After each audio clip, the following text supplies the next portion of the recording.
Assalamualaikum warahmatullahi wabarakatuh.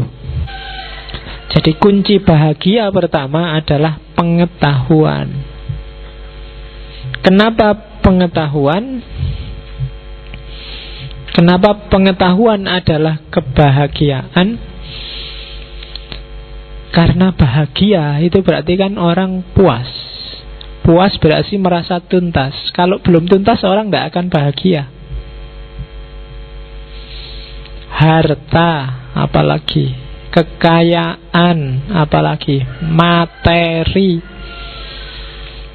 itu dalam dirinya sendiri nggak ada nilainya. Dia ada nilainya kalau dihubungkan dengan kita.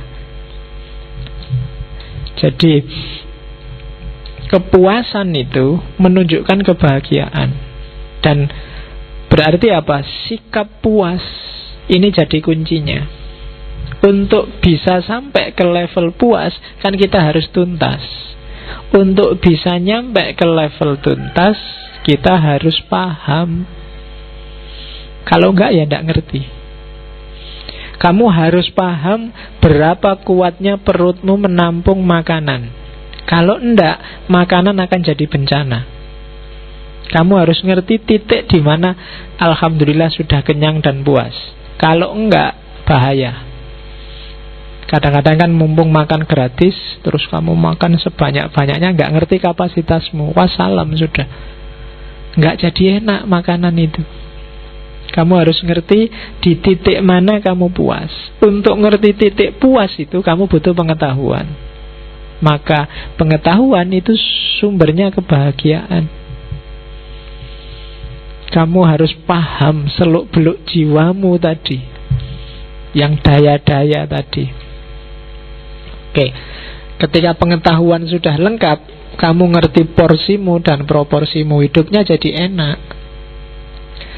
Oh, kapasitasku sekian, berarti makanku paling banyak ya 2-3 piring lah. Kecuali ya kalau gratis boleh lah ditambah 2,5, 3,5. Kemudian minumnya segelas. Ya kalau mumpung gratis ya bawa 2 gelas lah. Kalau masih boleh ngambil lagi, bawa plastik atau bawa botol sendiri misalnya. Lo itu kan paling tidak ngerti. Loh, ketika kamu tahu batas, berarti kalau sudah 3 piring sudah, jangan dilanjutkan 4 piring. Kalau dilanjutkan 4 piring, dia akan jadi sumber masalah. Nggak jadi bahagia, nggak jadi puas. Istri cukup 1, kekuatanku 1. Kalau 2 enggak nyampe, enggak kuat. Nah, itu ngukur kekuatan sendiri. Ya poligami kan boleh aja, katanya Quran boleh, tapi ukur kapasitas. Nah, wah kalau istrinya 1 lah, kalau satu-satunya sedang libur, enggak ada cadangannya Pak. Apa-apa itu kan ada cadangan. Ya kan listrik mati ada genset kan tetap nyala lah. Kalau istri 1 off kan satunya on. Kalau dua-duanya off ya berarti harus ada yang ketiga Pak. Jadi ya. Iya, mikirnya sampai ke situ. Oke ya, jadi sumbernya kebahagiaan itu pengetahuan. Kenapa pengetahuan? Karena dengan pengetahuan kamu ngerti batas, kamu ngerti titik puas. Kamu ngerti kapan itu tuntas, kapan itu belum. Nah, di situ kuncinya kebahagiaan. Termasuk jiwa harus sempurna, implementasinya harus tuntas dan seterusnya. Itu juga semua butuh pengetahuan. Kenapa tadi kamu sabar, kamu jujur kok merasa masih sumpek? Pengetahuanmu yang kurang tentang kejujuran dan kesabaran. Belajar lagi. Kamu sedang salah paham. Harusnya kamu pasti bahagia kalau sudah jujur. Gak ada saya menyesal Pak jujur, gara-gara jujur terus ada masalah. Enggak, mungkin kamu salah paham. Coba ditambah lagi pengetahuannya. Jangan-jangan itu bukan masalah. Jangan-jangan kalau kamu gak jujur, masalahnya lebih besar. Nah, itu hubungan pengetahuan dan kebahagiaan. Yang kedua, keutamaan berpikir.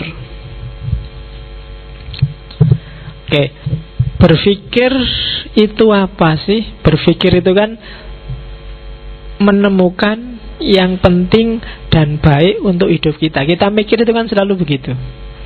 Nyari yang enak, nyari yang pas, nyari yang sesuai untuk hidup kita. Biar mendukung kebahagiaan, usahakan, katanya Farabi, berpikirlah hanya tentang yang baik-baik dan utama-utama. Dan pertahankan ini untuk jangka waktu yang lama. Jangan mikir yang remeh-remeh yang tidak ada gunanya, yang tidak penting. Biasanya itu sumber kamu tidak bahagia. Tiba-tiba kamu galau. Kenapa kok kamu galau? Kasihan Saiful Jamil, Pak, di penjara. Ya. Ngapain kamu ikut mikir? Penting ndak Saiful Jamil bagimu? Tiba-tiba kamu kok ikut galau. Ngapain kamu kok kelihatan marah gitu? Itu loh Pak, lihat TV, ILC, gegeran. Masa nggak sadar?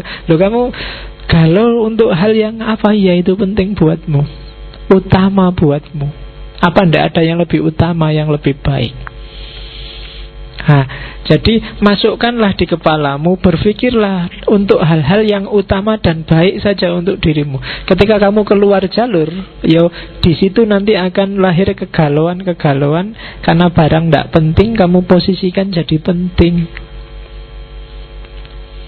Barang tidak urgent kamu jadikan urgent. Bahkan nanti katanya Al-Farabi, kalau kebaikan dan keutamaan ini bisa tahan lama, sampai lama kesimpulanmu, yo ini tetap baik, ini tetap utama. Hal yang kamu sebut tetap baik dan utama itu kalau bisa jadikan undang-undang. Iya, kayak misalnya jujur. Jujur itu enak Pak. Semakin saya jujur semakin nyaman. Sampai bertahun-tahun jujur, nyaman dan enak. Jadikan aja jujur sebagai undang-undang. Karena itu pasti benar, pasti bagus. Anti korupsi, ternyata lebih enak anti korupsi. Dirasakan lama, hidup lebih nyaman, nggak kesusu-susu, nggak merasa dikejar dosa. Jadikan itu undang-undang, katanya Farabi. Berarti itu bagus. Jadi berpikirlah tentang yang utama-utama, sisihkan yang tidak penting. Karena ada hadisnya itu kan, min khairi husnil mar'i tarkuhu malayakni. Jadi di antara ciri orang baik itu meninggalkan apa yang bukan urusannya. Kalau nggak ada urusan, nggak usah capek-capek ikut mikir, ikut cawe-cawe, ikut debat. Mari kita perdebatkan apakah anaknya Anang itu pakai pemutih apa enggak ya. Buat apa kamu bahas itu? Neng internet itu kan gitu kan, sampai komentari ratusan hanya gara-gara bahas itu pakai pemutih apa enggak. Kurang kerjaan. Jadi ya kita berpikir yang utama-utama lah, bukan hal-hal yang iseng. Ya kan LGBT, kamu kan terus mati-matian bahas LGBT. Signifikasinya coba dicek. Kalau signifikan untuk hidupmu tidak apa-apa. Kalau nggak signifikan, kamu kehabisan daya, kehabisan energi, kehabisan tenaga untuk hal yang tidak penting. Padahal mungkin bisa kamu pakai untuk hal yang lebih penting. Daripada kamu debat tentang infotainment, sudah kamu duduk depan komputer, tesisnya digarap,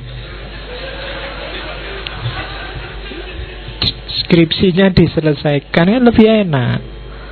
Oke, jadi berpikirlah tentang yang utama-utama.